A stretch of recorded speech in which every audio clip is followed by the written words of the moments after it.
কিছুদিন আগে গরুর মাংসের একটি শর্ট ভিডিও দিয়েছিলাম। তাতেই আমার ফলোয়াররা বলেছিল যে আপু ফুল ভিডিও দিচ্ছেন না কেন, ফুল ভিডিও দেন, ফুল ভিডিও দেন। সেই জন্য আজকে ফুল ভিডিও নিয়ে আসলাম।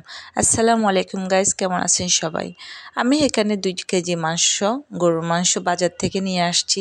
আমি অবশ্যই ইনশিওর করি যাতে গরুর মাংসটা খুব তরতাজা হয় এবং লাল হয়। আমার কাছে যখন গরুর মাংসটা সাদা সাদা লাগে তখন আমি কিনি না। তাহলে শুরু করা যাক আজকের রেসিপি।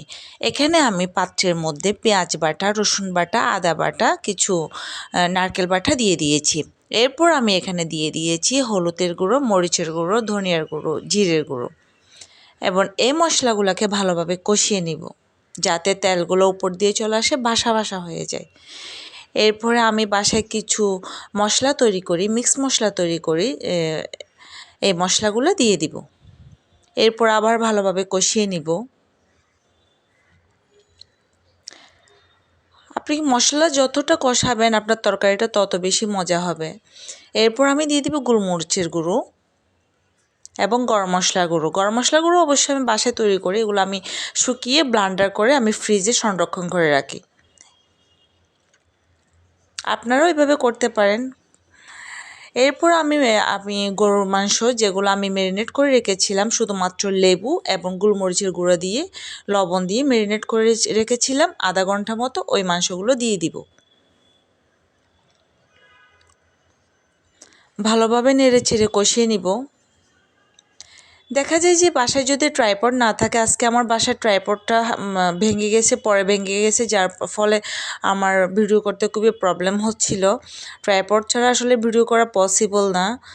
এক হাতে ধরে এক হাতে রান্না করা আসলেই পসিবল না। যারা ভিডিও করেন তাদের অবশ্যই ট্রাইপড দরকার। মাংসগুলো ভালোভাবে কষিয়ে নিব। এমনভাবে কষাবো যাতে মাংসের সাথে, ঝোলের সাথে, মশলার সাথে একদম মিশে যায়। এরপর আমি 1 ঘন্টা মতো চুলার মধ্যে রেখে দিয়েছি মাংসগুলো, অল্প পানি দিয়েছিলাম। এরপর যখন একটু কষা কষা হয়ে আসবে তখন আমি এখানের মধ্যে দিয়ে দিব টমেটো এবং কাঁচামরিচ। আপনারা ধনিয়া পাতা ইউজ করতে পারেন। ওই দিন আমার বাসায় ধনিয়া পাতা ছিল না, তাই আমি ধনিয়া পাতা দিই না। যদিও আমি ধনিয়া পাতা ছাড়া তেমন কোনো তরকারি রান্না করি না, তবু আজকে বাধ্য হয়ে রান্না, যেহেতু আমার বাসায় মেহমান এসেছে। আশা করি রেসিপিটি আপনাদের ভালো লেগেছে। এতক্ষণ আমার সাথে থাকার জন্য ধন্যবাদ। নতুন একটা ভিডিও নিয়ে অবশ্যই আসবো, যখন ফ্রি থাকবো অবশ্যই আপনাদের সাথে শেয়ার করবো ইনশাআল্লাহ। ধন্যবাদ সবাইকে। আমার পেজটি যদি ভালো লেগে থাকে অবশ্যই লাইক, কমেন্টস এবং ফলো দিয়ে রাখেন।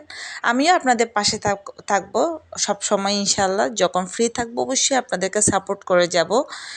ভালো থাকবেন সবাই। আল্লাহ হাফেজ।